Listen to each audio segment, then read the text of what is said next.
নাম বলবো না এদের, আপনারা ওনাদের থেকেও জিজ্ঞেস করতে পারেন। এই যে যোগদানের পর্ব, এটা হচ্ছে শুধু গ্রেটার তিপ্রাল্যান্ড এবং মহারাজার যে থানসা মানে ইউনিটি, গ্রেটার ইউনিটির যে স্লোগান, এই স্লোগানটাকে সমর্থন করে আজকে সারা রাজ্যেই বিশেষ করে এডিসি এলাকায় আগামী নির্বাচন যেহেতু আসছে, এই নির্বাচনের প্রাককালে মানুষ দলে দলে তিপ্রামথায় যোগদান করছে।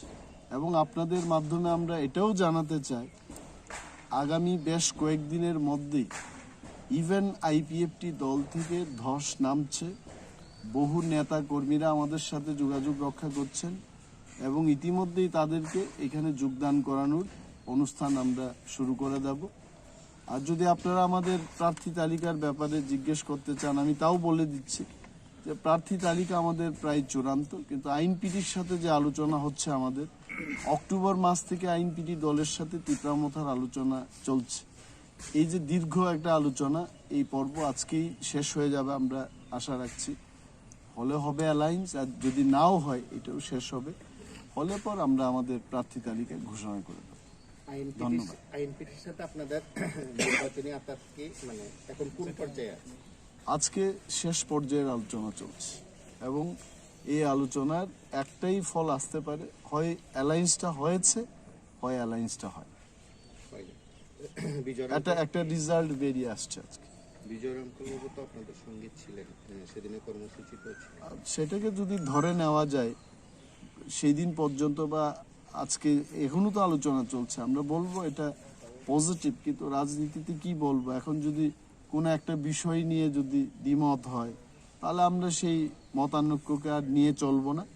এবং মহারাজের কাছে আমাদের সমস্ত নেতৃবৃন্দ, কালকে আমাদের সিইসির বৈঠক ছিল, আমরা বলে দিয়েছি let us close this chapter, it is already now election time, যে যার মতো করে লড়াই করতে হবে। আপনি বলছেন আইপিএফটি থেকে 10 নামবে, তাহলে কি আইপিএফটির সাথে আপনাদের এই মুহূর্তে তিক্ততা চরম আকার নিয়ে? মহারাজা সেই দিন কেঁদে বক্তৃতা দিয়েছে, আপনারা দেখেছেন। মানুষ একটা জায়গায় গিয়ে কান্নাকাটি করে, একটা হচ্ছে দুঃখে, আর একটা হচ্ছে মানুষের মধ্যে যখন জিদ চেপে যায় তখন কিন্তু কান্নাই ভেঙে পড়ে।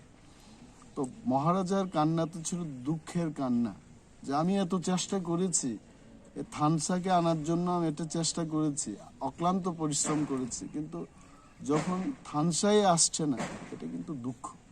আলোচনা হচ্ছে, ভেঙে যাচ্ছে, শর্ত হচ্ছে, এগ্রিমেন্ট হচ্ছে, লিখিতভাবে সব কিছু হচ্ছে, ভেঙে যাচ্ছে, দুঃখের কান্না। আর ওনার সেই কান্নায় সারা রাজ্যের মানুষ কিন্তু ওনারাও কাঁদছেন এবং এই কান্নাটা হচ্ছে জিদে। এবং ওদের সাথে যেন আর আলোচনা না হয়, মহারাজাকে অনেকেই অনুরোধ করছে।